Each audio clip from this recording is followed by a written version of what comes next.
Ma'am हमको ये बोलते हैं कि तुमको इंग्लिश नहीं आती हो तो मेरे चैम्बर में तो घुसना ही मत। थोड़ी सी भी हमारी गलती हो, कभी मतलब हमसे चूक हो जाए तो हमको बस सीधा ही बोलते हैं कि तुमको टीसी दे दूंगी। वॉशरूम साफ करने के लिए हमको मोटिवेट करके ऐसा बोला गया था हमको। तो हम क्यों वॉशरूम साफ करेंगे जब कर्मचारी लगाए गए हैं? तो सर काम भी करवाते, घास उखाड़ने थे और सर बाहर भी ज़्यादा निकलने नहीं देते हैं सर। वॉशरूम साफ कराते। देखिए हमारा आउटसोर्सिंग कर्मचारी होता है, उसको जो है साफ करने होते हैं टॉयलेट। तो कभी वो 3 दिन छुट्टी ले ले, क्योंकि हम भी उससे सफाई का ही काम बोल रहे हैं, और वो जब छुट्टी ले लेता है तो क्या हम 3 दिन तक टॉयलेट गंदे रखेंगे? तो हमने बच्चों को यही कहा कि बेटा बाल्टी में भर के मग्गे से पानी तो हम डाल ही सकते हैं ना। महात्मा गांधी जी भी जो थे वो अपना टॉयलेट खुद ही साफ करते थे। तो एटलीस्ट जब कोई हमारा कर्मचारी नहीं आ रहा है 3-4 दिन, तो हम अपने लेवल पे साफ कर ले। ईएमआरसी गुरुकुल महू के छात्रों का प्रदर्शन, बोले हमसे टॉयलेट साफ करने को कहा। पैदल मार्च कर पहुंचे कलेक्ट्रेट। प्रिंसिपल निकिता मेहरा पर गंभीर आरोप लगा, बोले पीड़ित छात्र हमसे टॉयलेट वॉशरूम साफ करने को कहा जाता है, हॉस्टल परिसर में भी निकलने नहीं दिया जाता, घास कटवाई जाती है। प्रिंसिपल कहती है हमसे अंग्रेजी में बात कर सको तो ही कमरे में आओ। शिक्षण सामग्री ड्रेस उपलब्धता को लेकर भी समस्या है। हालांकि स्कूल प्रिंसिपल निकिता मेहरा ने भी अपना पक्ष रखा। टॉयलेट साफ कराने की बात भी स्वीकारी, लेकिन सफाई कर्मियों के न आने पर, इंग्लिश बोलने का दबाव बनाने पर कहा हमारा स्कूल एक इंग्लिश माध्यम स्कूल है, हमें एक गाइडलाइन के मुताबिक पढ़ाना होता है। एडीएम गौरव बैनल ने कहा मामले में जिला पंचायत सीईओ को एक जांच दल बनाने के निर्देश दिए हैं।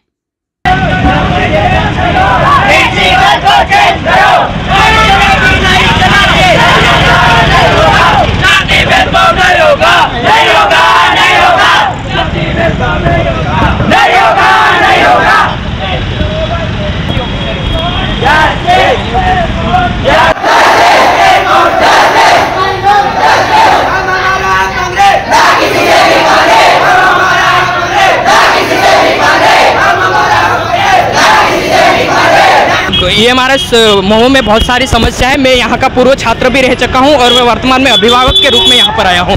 मेरा भाई छोटा भाई यहाँ पर पढ़ता है। उन्होंने बताया कि अनेक प्रकार की समस्या यहाँ पर है, जैसे कि हायर सेकेंडरी लेवल का टीचर वहाँ पर नहीं है। जैसे 11वीं 12वीं को मिडिल वाला टीचर पढ़ा है, जिससे भविष्य में बच्चों के पढ़ाई पर प्रभाव पड़ सकता है, उनके रिजल्ट पर प्रभाव पड़ सकता है।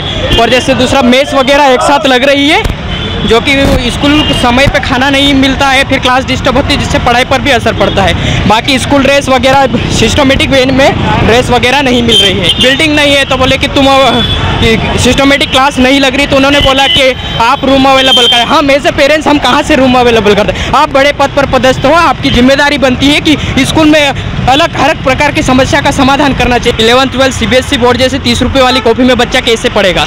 सबसे बड़ा मुद्दा है कि वहाँ पे बहुत से बच्चे पेरेंट्स जो है गवर्नमेंट जॉब में है, जिसके कारण वो बच्चों को मिलने वर्किंग डे में ही जा सकते हैं। तो संडे को मिलने का कोई नियम नहीं है वहाँ पे, तो वो नियम भी होना चाहिए। हर समस्या को सुनना चाहिए और इसका समाधान करना चाहिए, नहीं तो प्रिंसिपल को बर्खास्त कर देना चाहिए और जो सुन सके ऐसे प्रिंसिपल को लाना चाहिए। हमारी मेन परेशानी तो यही थी कि प्रिंसिपल हमको नहीं चाहिए। प्रिंसिपल का नाम है निकिता मेहरा।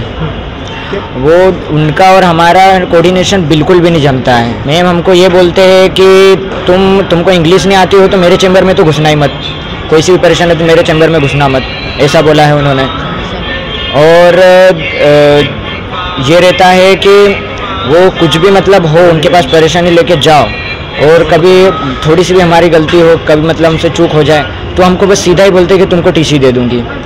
और ऐसा लिखूंगी कि नॉर्मल टीसी भी नहीं, कि ऐसी टीसी दूंगी कि उसमें ऐसा लिख दूंगी कि तुमको आगे जाके कहीं पे एडमिशन भी नहीं मिलेगा। वॉशरूम साफ करने के लिए हमको मोटिवेट करके ऐसा बोला गया था हमको। तो हम क्यों वॉशरूम साफ करेंगे जब कर्मचारी लगाए गए हैं? तो सर ने आश्वासन दिया है कि अभी कोई सी टीम आएगी, वो चेकिंग करेगी वहाँ के। और ये है कि स्कूल ड्रेस भी नहीं मिली है और ना ही जूते मिले हैं, और जूते का तो ऐसा बोला गया है कि तुम घर से लेके आओ। तो हम क्यों लाए जब यहाँ पर मिलना चाहिए? तो सर मेरे को दोस्तों के साथ रहना, सबको अलग अलग कर दिया, हाउस वाइज रखा और जाने भी नहीं देते दूसरे हाउस में। सर काम भी करवाते, घास उखाड़ने थे, और सर बाहर भी ज़्यादा निकलने नहीं देते हैं सर। तो हॉस्टल में तो बेटा ऐसे भी बाहर निकलने नहीं सर, परिसर में तो निकलना चाहिए। सर घास उखाड़वाते हैं, वॉशरूम साफ कराते हैं। तो आपने करा वॉशरूम साफ?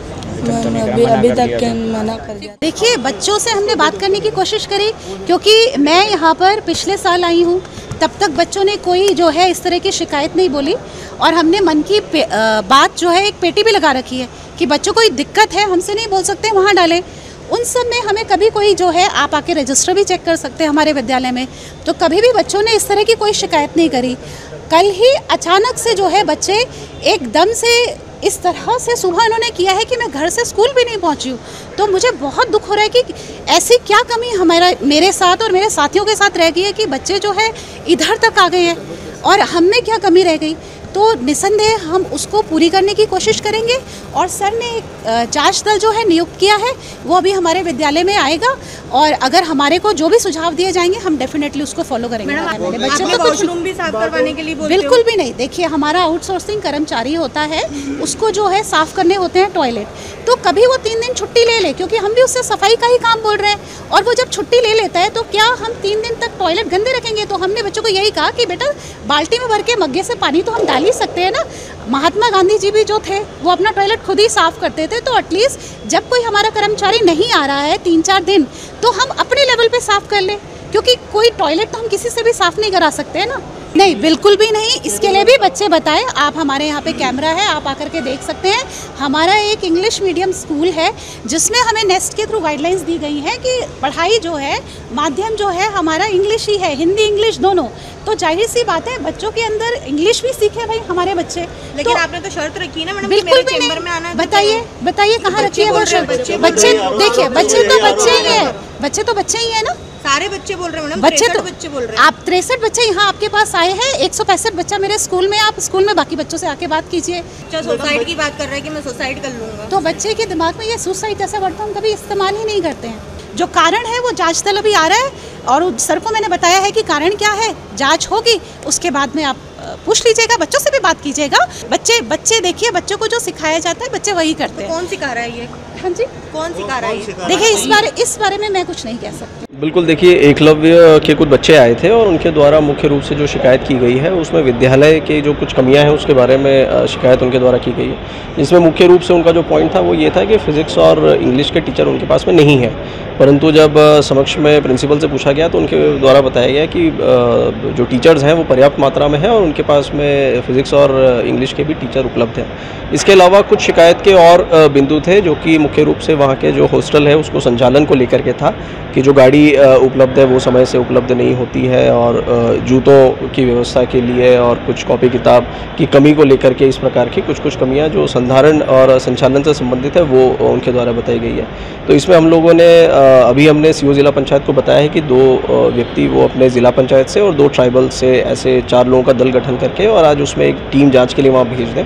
तो जितने शिकायत के बिंदु हैं उन सभी बिंदुओं की वहाँ पे जा कर के इस जांच दल के द्वारा जांच कर ली जाएगी और रिपोर्ट जो है वो प्रस्तुत कर दी जाएगी। तो यदि कोई गैप इसमें निकलता है और कोई गंभीर अगर बिंदु निकल के आता है तो निश्चित रूप से उसमें कड़ी कार्रवाई करेंगे। शिकायत का एक बिंदु ये भी था कि प्रिंसिपल के द्वारा उनको ऐसा बोला गया है कि यदि आप इंग्लिश बोलते हैं तो ही मुझसे बात करिए, अदरवाइज़ मुझसे बात मत करिए। और 1-2 बच्चों का ये भी कहना था कि हमसे टॉयलेट साफ़ करने के लिए बोला गया है।